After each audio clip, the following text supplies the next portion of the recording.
How's it going? I'm Andrew with Investors Hub, and today, in honor of our new Technoking Elon Musk, we're going to be talking about EVs and we're going to talk about ChargePoint.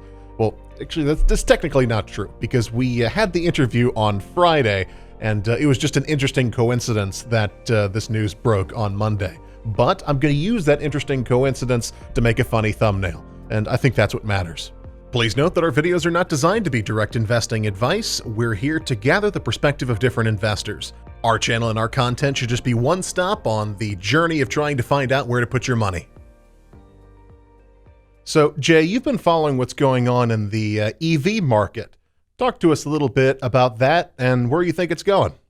Okay, Andrew. So basically, when it comes to the EVs, you've got Chinese EVs and you got US EVs. The US EVs, obviously, it's led by Tesla, and literally every other EV after that, okay, they're still in concept mode. I used to before the Hindenburg report this morning. I used to like Lordstown Motors a lot.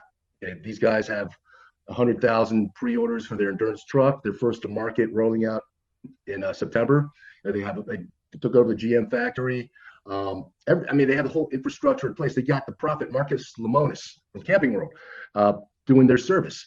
So this morning Hindenburg came out with a report basically saying that a lot of their 100,000 pre-orders are actually fake.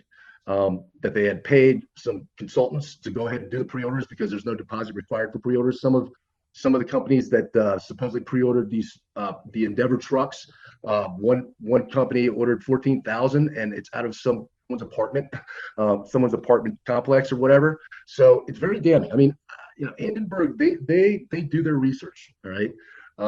And so I'm a little taken back because I would think that someone like Marcus Lemonis, whom I have a lot of respect for, would have maybe done a little more due diligence. This is almost like a Nikola situation.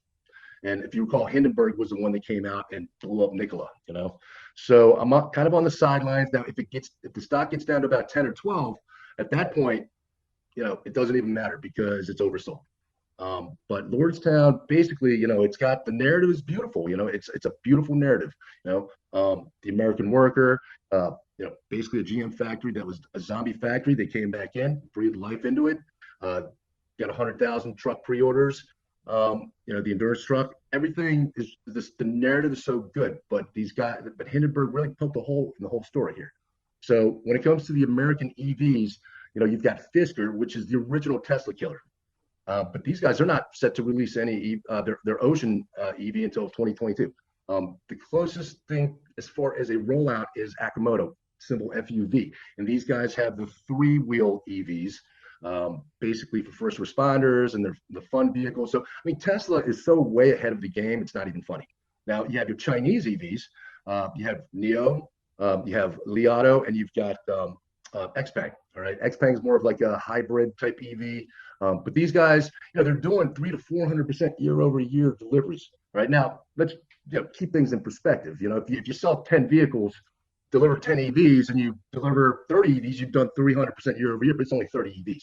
So the amount of EVs they're actually putting out is small. It's a drop in the bucket. But you know how Wall Street is; they love to look at the percentages and be like, "Oh, it's up, 300% year-over-year," blah blah blah.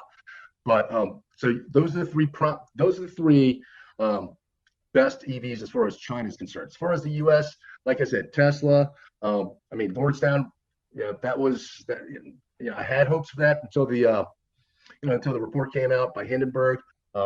Fisker, which Henry Fisker was one of the designers of the Model S. Okay, so he worked at Tesla, started up Fisker, his own EV, but kind of mismanaged things and blew up, and then started up another EV company. So everything is still conceptual, and that's the thing that investors have to keep in mind.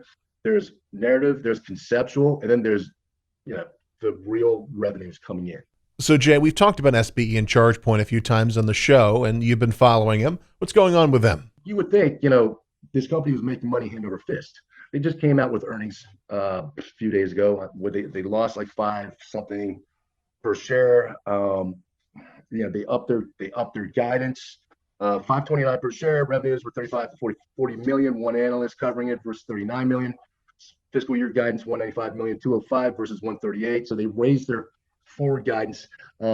It's all conceptual. Okay. The reality is the company's been around since 2013. They haven't made a dime.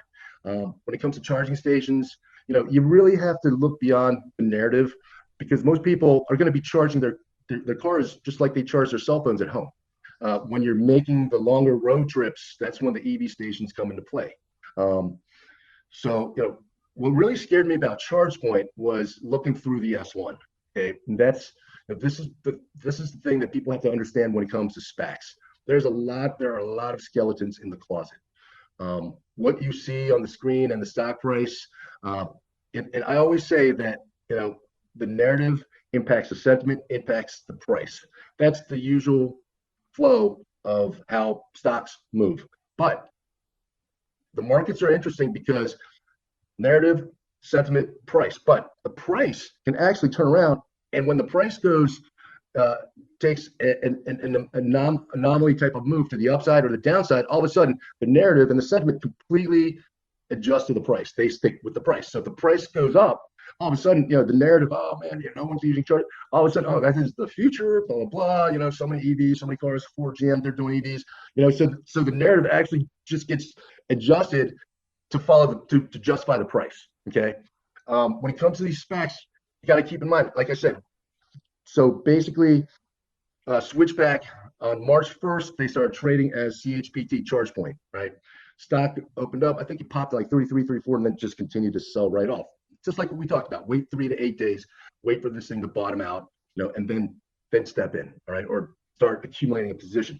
So when I went through the S1, and I wrote this, the article on MarketBeat, it was shocking. Basically, the sponsor, and the sponsors usually, I understand they take the risk, okay, and they're the ones who make these reverse mergers possible, all right.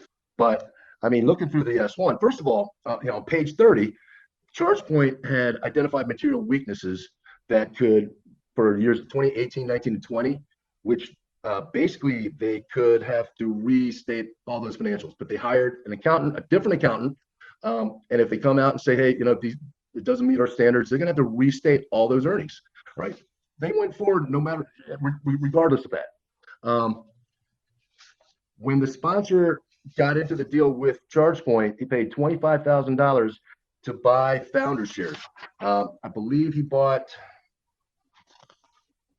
man, I mean, it's scary. So the founder bought 8.625 million founder shares for $25,000.